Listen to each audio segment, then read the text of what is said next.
अब्दुल वाहिद आरिसर एक अंद लिखियो है त इश्क तोता मोंजा कई जन्म कुर्बान। इश्क तोता मोंजा कई जन्म कुर्बान, पर ए सिंध तोता मोंजा सभई इश्क कुर्बान। सो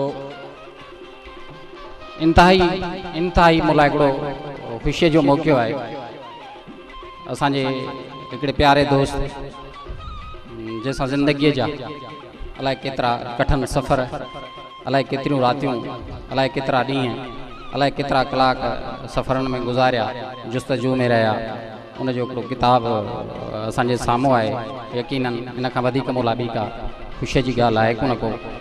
सिंधियत बि संघ जे हवाले सां उहे अलॻि हिकिड़ो मक़ाम रखनि थियूं, पर अदब, इख़लाक़, दोस्ती ऐं मोहबतूं यकीनन माण्हूअ में समायल आहिनि जीअं असांखे ॾिनियूं आहिनि। ऐं संदसि शुक्रगुज़ार आहियां ऐं तहदिल शुक्रगुज़ार आहियां मंठार फ़क़ीर दरगाह जे गादी नशीन फ़क़ीर मोहम्मद बख्श ज़ामिन जो। अहिड़ियूं शख़्सियतूं जिन खां असां मोहबत, माणपो, प्यार, प्रीत सिखी आहे, उन्हनि माण्हुनि मां फ़क़ीर जो जेको आहे सो शामिलु थिए थो। उन सदाईं मोहबतुनि खे पातो आहे सुफ़ी रंग में। हीअ असांजो हिकिड़ो भलो ऐं ख़ुदा सिफ़त इंसान माण्हू आहे ऐं शुक्रगुज़ार आहियां साईंअ जो। सभिनी ते जेकॾहिं आऊं यकीनन एतिरो ॻाल्हाईंदुसि, मुंहिंजा सभई पीढ़ी प्यारा आहिनि। असांजी भेण जा लख कुर्ब आहिनि असां ते, जो जॾहिं बि असां हुनखे सॼो आहे अदबी नसरीन खे, त उहो बिना कंहिं झिझक जे असांजे शहर खे, असांखे, असांजे अदबी संघ जे हिन शाख खे पंहिंजो सम्झी हर दफ़ो हुन मान ऐं मर्तबो ॾिनो आहे। असांजो प्यारो यूसुफ, यकीनन हुन सां त एतिरनि सालनि जो सफ़र आहे, जो जेकॾहिं हुन ते ॻाल्हाइजे त अलाए केतिरो ॻाल्हाए सघिजे थो। सिंधी अदबी संगत, सिंधी अदबी संगत जी पब्लिकेशन ऐं ॿियूं अहिड़ियूं खोड़ सारियूं शयूं जंहिं ते असां हर मोड़ ते गॾु रहिया आहियूं।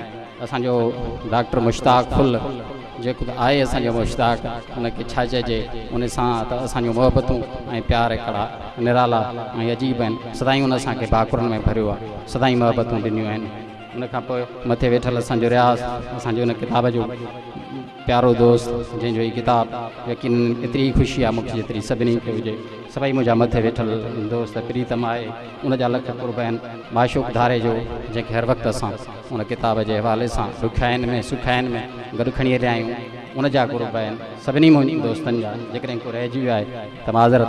ऐं साम्हूं वेठल जाम मोहबत साईं जा लख कुर्ब आहिनि। असांजो मरकज़ी ऑडिटर जो हर दफ़े हर कम में असांखां आगरू रहियो आहे ऐं मोहबतूं ॾियूं अथसि ऐं हिकिड़ो मौसन जो किरदारु अदा कयो आहे। सभई साम्हूं वेठल मुंहिंजा शाहपुर जा दोस्त, काज़ी अमन खां कई आयल मुंहिंजा इलाही सारा दोस्त, सकंड खां कई आयल इलाही सारा दोस्त, नवाबशाह खां कई आयल इलाही दोस्त, उन्हनि सभिनी जो तहे दिलि सां शुक्रगुज़ार आहियां।